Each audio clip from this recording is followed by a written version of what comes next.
எவ்வளவு பேர் எதையோ பொய்ய சொல்லிட்டு நிறைய கொள்ளடிக்கிறானுங்க. நம்ம தளபதி கொஞ்சம் வந்தாருன்னா நல்லா இருக்கும். ஃபர்ஸ்ட் வாட்டி வரேன்றாரு.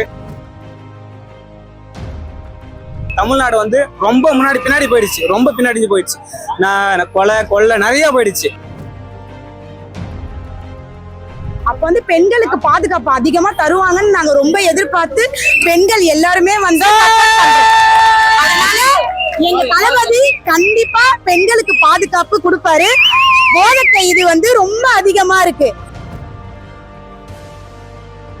அது எப்படி 500 கோடி போட்டு ப்ரொடியூசர் எடுத்திருக்காரு, இவர் நடிச்சிருக்காரு, சம்பளம் வாங்கியிருக்காரு, அவர் ஏன் ரிலீஸ் பண்ண சொல்ல போறாரு?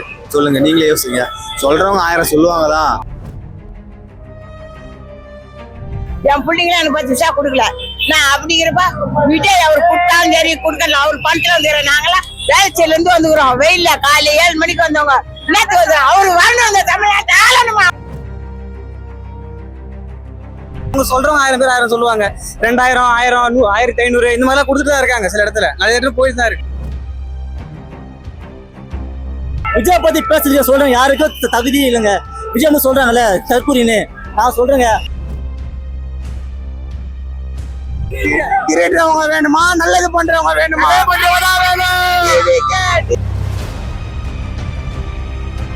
பேசுற நாய் பேசதான் செய்யும், கொலைகிற நாய் கொலைதான் செய்யும்.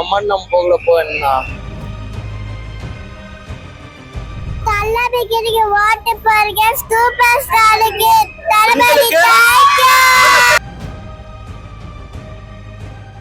இப்போ விஜய் மேல தொடர்ந்து ஏதாவது ஒரு விமர்சனத்தை வைக்கிறாங்க.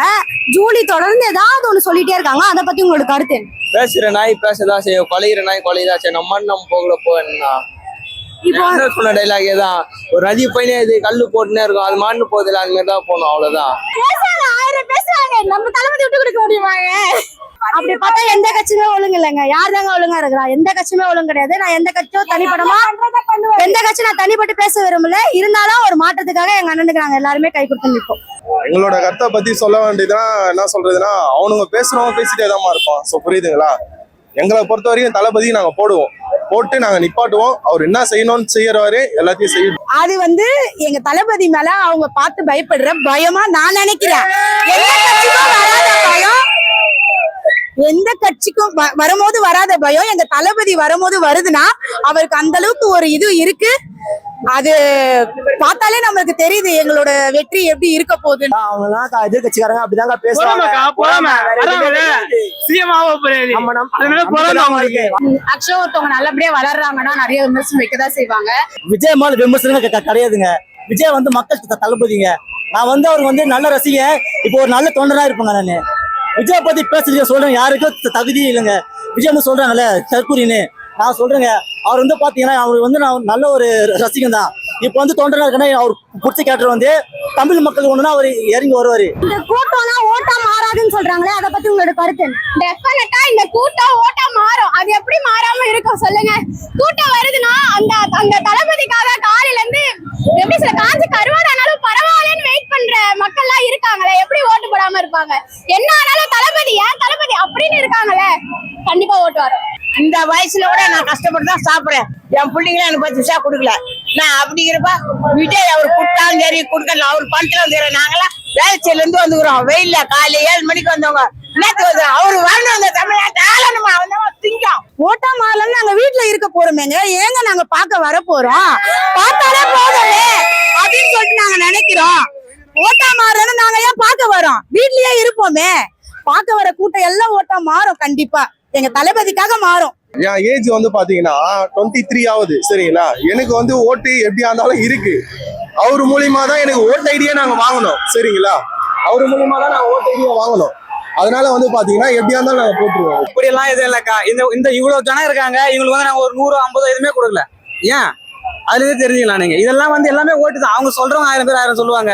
2000, 1000, 1500 இந்த மாதிரிலாம் கொடுத்துட்டு தான் இருக்காங்க. சில இடத்துல நிறைய இடத்துல போயிட்டு தான் இருக்கு. விஜய் கட்சியில கூட்டமும் காசு மட்டும் தான் இருக்கு.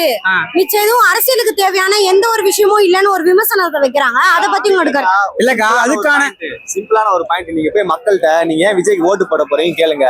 அவர் வந்தா நல்லது பண்ணுவார்னு நினைக்கிறேங்க. அந்த நம்பிக்கை தான் வேணும் மக்கள்கிட்ட. அந்த நம்பிக்கை போதும். நம்பிக்கை இருக்க மக்களுக்கு நீங்க ஏன் ஓட்டு போட போறீங்க கேட்டா, விஜய் வந்தா நல்லது செய்வார்னு எங்களுக்கு நம்பிக்கை இருக்குங்க. அந்த நம்பிக்கை போதுங்க. ஏங்க அதே மாதிரி தான் எம்ஜிஆர் ஸ்டார்ட் பண்ணாரு. அந்த அந்த இடத்துல அந்த ஒரு டைம்ல போயிட்டு எம்ஜிஆர் வந்து நம்ம இது மாதிரி பேச முடியுமா சொல்லுங்க? ஒரு வாய்ப்பு கொடுத்தனால தான் அவர் யாருன்னு தெரிஞ்சது. அதே மாதிரி தான் எங்க அண்ணன் வராரு.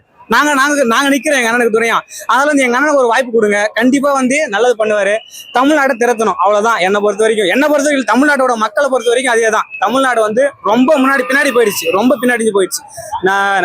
கொலை நிறைய போயிடுச்சு. ஜனநாயகன் படம் லீக் ஆச்சு. அதை வந்து இந்த கட்சியை சேர்ந்தவங்களே நிறைய பேர் பாக்குறாங்க, விஜய்க்கு மரியாதையே கொடுக்க மாட்டாங்கன்னு சொல்றாங்க. அதை பத்தி உங்களோட கருத்து என்ன? பாக்கட்டும், அது பாக்குறது ரிலீஸ் பண்ணதே பாக்குறதுக்கு. அது ஆனா ஒண்ணு தியேட்டர்ல பாக்குற அது ஒரு அர்த்தம், அவ்வளவுதான். யார் வேணாலும் லீக் பண்ணிட்டோம், யாரா இருந்தாலும் லீக் பண்ணிட்டோம். நாங்க ரீ ரிலீஸ் ஆன கில்லியவே அவ்வளவு ஹிட் ஆச்சோம். ஜனநாயகன் டிவில போட்ட படங்க கில்லி படம்லாம், அதையே நாங்க ஹிட் ஆகணும். ஜனநாயகனை விட்டுருவோமா? கடைசி படம் எங்க அண்ணன் படம். இன்னொரு வாய்ப்பு எடுத்திருக்காரு, இன்னொரு படம் எடுப்பண்ணிட்டு அவர் எடுத்தாலும் எடுக்கறதுனால ஜனநாயகத்தை நாங்க செம்மையா கொண்டாடுறதுக்கு ரெடியா இருக்கிறோம். கில்லி செகண்ட் டைம் ரீரிலீஸ் ஆனப்ப கூட்டத்தை நீங்க பாத்துருப்பீங்க. அதனால எங்களுக்கு இதெல்லாம் ஒரு பிரச்சனையே கிடையாது. நாளைக்கே ரிலீஸ் பண்ணாலும் வசூல் மண்ண எங்க ஆளு. அதாவது விஜய்க்குலாம் அதை பத்தி பிரச்சனையே கிடையாது. லீக் ஆகட்டும், லீக் ஆச்சு, நாங்களாம் இன்னும் பாக்கல. நாங்க போய் தியேட்டர்ல தான் பார்க்க போறோம். விஜய் மேலேயே இன்னொரு விமர்சனத்தை வைக்கிறாங்க. விஜய் தான் இந்த படத்தை லீக் பண்ணி விட்டுருப்பாரு, மிச்ச கட்சிகள்லாம் பண்ணல அப்படின்னு சொல்றாங்க. அதை பத்தி உங்களோட கருத்து? அது சொல்றவங்க 1000 சொல்லுவாங்க. அது எப்படி 500 கோடி போட்டு ப்ரொடியூசர் எடுத்திருக்காரு, இவர் நடிச்சிருக்காரு, சம்பளம் வாங்கியிருக்காரு, அவர் ஏன் ரிலீஸ் பண்ண சொல்ல போறாரு சொல்லுங்க? நீங்களே யோசிங்க. சொல்றவங்க 1000 சொல்லுவாங்க தான். அது எல்லாத்தையும் நம்ம கால் ஏற்றக்கூடாது. அவரே நடிச்சு படம் எடுத்துட்டு அவர் எப்படி லீக் பண்ண சொல்லுவார் சொல்லுங்க? நீங்க இது படம் வந்து மக்களுக்கான படம் தான். தியேட்டர்ல வரும், நாங்க போய் என்ஜாய் பண்ணுவோம், பார்ப்போம். கண்டிப்பா தமிழ்நாட்டுக்கு அவர் வந்து முதலமைச்சரா வந்தா தமிழகத்துக்கு எல்லாம் பண்ணுவாருன்னு நினைக்கிறீங்க? அவர் சத்தியமா ஒரு வரலாற்று காணாத ஒரு மாற்றம் நடக்கும். தமிழ்நாட்டுல வரலாற்று காணாத மாற்றம் நடக்கணும்னா விசில் சின்னத்துக்கு ஓட்டு போடுங்க. சத்தியமா நல்ல மாற்றம் நடக்கும். இதுவரையும் அந்த கட்சி அப்படின்னு நான் பேச மாட்டேன், அது எனக்கு தெரியல. ஆனா இதுக்கப்புறம் தமிழ்நாட்டுல ஒரு நல்ல மாற்றம் வரணும்னா விசில் சின்னத்துக்கு ஓட்டு போடுங்க. கண்டிப்பா நிறைய மாற்றம் ஏற்படும். இப்ப இருக்கிற இது எப்படி இருக்கு நம்மளுக்குன்னு தெரியுது. அப்ப வந்து பெண்களுக்கு பாதுகாப்பு அதிகமா தருவாங்கன்னு நாங்க ரொம்ப எதிர்பார்த்து பெண்கள் எல்லாருமே வந்து அதனால எங்க தளபதி கண்டிப்பா பெண்களுக்கு பாதுகாப்பு கொடுப்பாரு. போதை இது வந்து ரொம்ப அதிகமா இருக்கு, அதையும் கண்ட்ரோல் பண்ணுவாரு. விஜய் மேல விமர்சனம் வச்சாலுமே அவர் எதுவுமே பேச மாட்டாரு அப்படின்ற ஒரு கேள்வி இருக்கு. எதனால அவர் பேச மாட்டாருன்னு நினைக்கிறீங்க? நம்ம எல்லா கேள்விக்குமே பதில் சொல்லணும்னு அவசியம் இல்லையுமே. பேசுறவங்க பேசிட்டு தான் இருப்பாங்க. அமைதியா நம்ம செயல் மூலியமா தான் எப்பவுமே பதில் சொல்லணும். எங்க தலைவர் கண்டிப்பா சொல்லுவாரு. ஆக்சுவலா தளபதி வந்து அவரை நல்லா ஷோகேஸ் பண்ணிக்கணும், சொசைட்டில அவர் நல்லா இருக்கணும், அவர் மேல எந்த தப்பும் இல்லைன்னு சொல்றதுக்காக அவர் வரல. அவர் மக்களுக்காக தான் வந்திருக்காரு. சோ எது தேவையோ அவர் அதை மட்டும் தான் பேசுவாரு. இப்போ தளபதி விஜய் வந்து சொல்றதெல்லாம் வந்து தொண்டர்கள் கேட்க மாட்டாங்க அப்படின்னு சொல்லிட்டு மத்த கட்சிகள் வந்து குற்றச்சாட்டு வைக்கிறாங்க. அதை பத்தி உங்களோட கருத்து என்ன? அது வந்து மத்த கட்சியிலங்க. நம்ம கட்சியில வந்து தளபதி ஊனா அவ்வளவுதான். தளபதி வந்து ஓட்டு போட சொல்லலாம் அவசியம் இல்லைங்க. தளபதி காமிச்சா நாங்க ஓட்டு போடுவோங்க, அவ்வளவுதாங்க. எதனால இந்த கட்சிக்கு ஓட்டு போடணும்னு நினைக்கிறீங்க? இல்லம்மா, நான் எப்படி சொல்றது, எவ்வளவு பேர் எதையோ பொய்யா சொல்லிட்டு நிறைய கொள்ளடிக்கிறானுங்க. நம்ம தளபதி கொஞ்சம் வந்தாரா நல்லா இருக்கும். ஃபர்ஸ்ட் வாட்டி வரேன்றாரு, கொஞ்சம் முயற்சி கொடுக்கலான்றதுக்கோசரம் தான் நாங்க எல்லாத்தையும் ஐடியா பண்ணி பண்ணலான்ற ஒரு ஐடியா. காரணம் என்ன? தளபதி வந்தா எல்லாருக்கும் நல்லது செய்ய போறாரு. அவர் 99% சிஎம் ஆயிட்டாரு. 1% தான் அந்த ஓட்டுன்றது, அவ்வளவுதாங்க. அத்த எம்ஜிஆர் பாத்தீங்கன்னா நம்ம விஜய் தான். நம்ம விஜய் தான் ஓட்டு. திருடுறவங்க வேணுமா, நல்லது பண்றவங்க வேணுமா?